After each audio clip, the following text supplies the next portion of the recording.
الحمد لله وحده والصلاة والسلام على من لا نبي بعد أما بعد فأعوذ بالله من الشيطان الرجيم الذين آتيناهم الكتاب يتلونه حق تلاوته أولئك يؤمنون به۔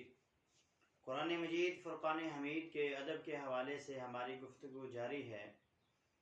قرآن مجید فرقان حمید کا پانچواں ادب یہ ہے کہ اس کو انسان انتہائی انہماک کے ساتھ غور و فکر کے ساتھ پڑھے، اور جب انسان پوری توجہ کے ساتھ قرآن مجید کی تلاوت کرے گا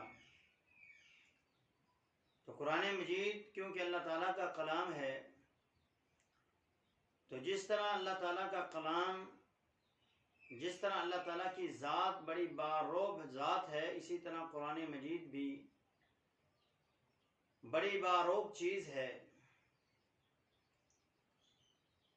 جب انسان اس کو پڑھے گا تو اس کے دل کی کیفیت، اس کی آنکھوں کی کیفیت، اس کے وجود کی کیفیت بدل جائے گی۔ قرآن مجید فرقان حمید اہل ایمان کا تذکرہ کرتے ہیں۔ قرآن مجید فرقان حمید میں رب العالمین نے ارشاد فرمایا انما المؤمنون الذین اذا ذکر اللہ وجلت قلوبهم واذا تلیت علیہم آیاتہ زادتهم ایمانا۔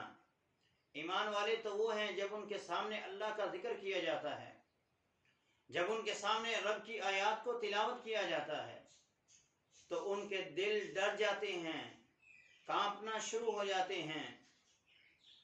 اللہ وحدہ لا شریک کا تذکرہ جب قرآن مجید سے ان کے سامنے پڑھا جاتا ہے تو ان کے رونگٹے کھڑے ہو جاتے ہیں۔ یہ قرآن مجید فرقان حمید ہے۔ جب انسان اس کو غور و فکر کے ساتھ پڑھتا ہے تو اس کے اوپر ایک ڈر کی کیفیت، خوف کی کیفیت، اور اس کے وجود کے اوپر اللہ تعالیٰ کی عظمت اور جلال کا روب ڈالا جاتا ہے۔ اللہ تعالیٰ نے قرآن مجید کے اس روب کو سورہ حشر کی ان آیات میں بیان فرمایا لو انزلنا هذا القرآن على جبل لرأيته خاشعا متصدعا من خشیۃ اللہ۔ اگر یہ قرآن پہاڑوں پر نازل کر دیا جاتا تو پہاڑ بھی اللہ کے ڈر کی وجہ سے ریزہ ریزہ ہو جاتے۔ ولو ان قرآنا سیرت به الجبال او قطعت بالارض او کلم به الموتى، پہاڑوں پر نازل کیا جاتا پہاڑ چلا دیے جاتے، مردوں پر نازل کیا جاتا مردے کلام کرتے، اور زمین پر اگر قرآن کو نازل کیا جاتا تو زمین جو ہے وہ ٹکڑے ٹکڑے ہو جاتی۔ یہ اس کی عظمت، یہ اس کی شان، یہ اس کا مقام ہے، اس کا روب ہے۔ جب کوئی انسان اس کو پورے انہماک کے ساتھ پڑھتا ہے یا سنتا ہے تو اللہ تبارک و تعالیٰ اس کی وجود کی کیفیت ایسے ہی بنا دیتے ہیں، چاہے وہ سننے والا کافر ہی کیوں نہ ہو۔ قرآن مجید فرقان حمید ساتواں بارہ رب العالمین نے نجاشی اور اس کے درباریوں کا تذکرہ کیا اور کہا وَإِذَا سَمِعُوا مَا أُنزِلَ إِلَى الرَّسُولِ تَرَىٰ أَعْيُنَهُمْ تَفِيضُ مِنَ الدَّمِ۔ اے میرے محبوب، جب وہ لوگ قرآن کو سنتے ہیں، اس قرآن کو جو آپ کی طرف اللہ نے نازل کیا ہے، تو ان کی آنکھوں سے آنسو بہہ نکلتے ہیں۔ اللہ تبارک و تعالیٰ نے قرآن مجید فرقان حمید کے اپنے محبوب بندوں کا تذکرہ کیا اور فرمایا وَيَخِرُّونَ لِلْأَذْقَانِ يَبْكُونَ وَيَزِيدُهُمْ خُشُوعًا۔ جب وہ ان پر اللہ کی آیات کو وہ تلاوت کرتے ہیں تو سجدوں میں گر جاتے ہیں، روتے ہیں اللہ کے سامنے، گڑ گڑاتے ہیں اللہ کے سامنے۔ نبی علیہ الصلوۃ والسلام حضرت عبداللہ بن مسعود رضی اللہ عنہ کو بلاتے ہیں اور کہتے ہیں عبداللہ مجھے ذرا قرآن تو سناؤ۔ حضرت عبداللہ فرماتے ہیں میں نے نبی علیہ الصلوۃ والسلام کے سامنے سورہ نساء کو پڑھا، جب میں اس آیت پہ پہنچا فَكَيْفَ إِذَا جِئْنَا مِن كُلِّ أُمَّةٍ بِشَهِيدٍ وَجِئْنَا بِكَ عَلَىٰ هَٰؤُلَاءِ شَهِيدًا، میں نے دیکھا نبی کی دونوں آنکھیں آنسو بہا رہی تھی۔ نبی علیہ الصلوۃ والسلام نے قرآن مجید کی اس آیہ مبارکہ کو تلاوت کیا، ایک بندے کے دل کی کیفیت کیا ہو گئی؟ نبی علیہ الصلوۃ والسلام نے پڑھا یا ایھا الذین آمنوا قوا انفسکم واہلیکم نارا، اے ایمان والو اپنے آپ کو اور اپنے گھر والوں کو جہنم کی آگ سے بچا لو۔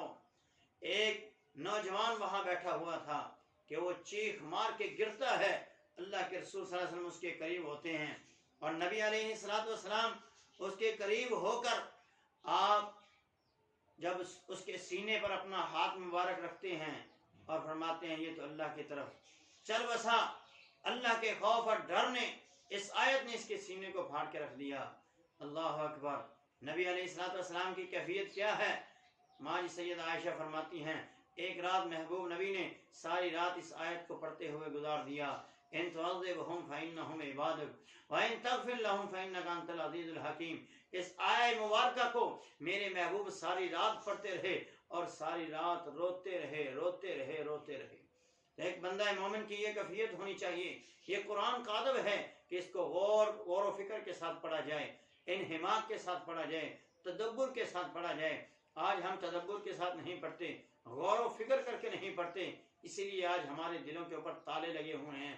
اللہ فرماتا ہے افلا يتدبرون القرآن ام على قلوب اقفالها، کیا یہ لوگ قرآن پہ غور و فکر کیوں نہیں کرتے؟ کیا ان کے دلوں پر تالے لگ چکے ہیں؟ تو آج ہمارے دلوں پہ تالے لگ چکے ہیں، ہمارے دل زنگ آلود ہو چکے ہیں۔ اس لیے قرآن کی تلاوت کی جائے اور غور و فکر کے ساتھ کی جائے، تدبر کے ساتھ کی جائے، فہم کے ساتھ کی جائے۔ اللہ ہم سب کو قرآن مجید کے اس ادب کو بھی ملحوظ خاطر رکھنے کی توفیق عطا فرمائے۔ اقول قول هذا استغفر اللہ علی ولکم ولسائر المسلمین۔ السلام علیکم ورحمۃ اللہ۔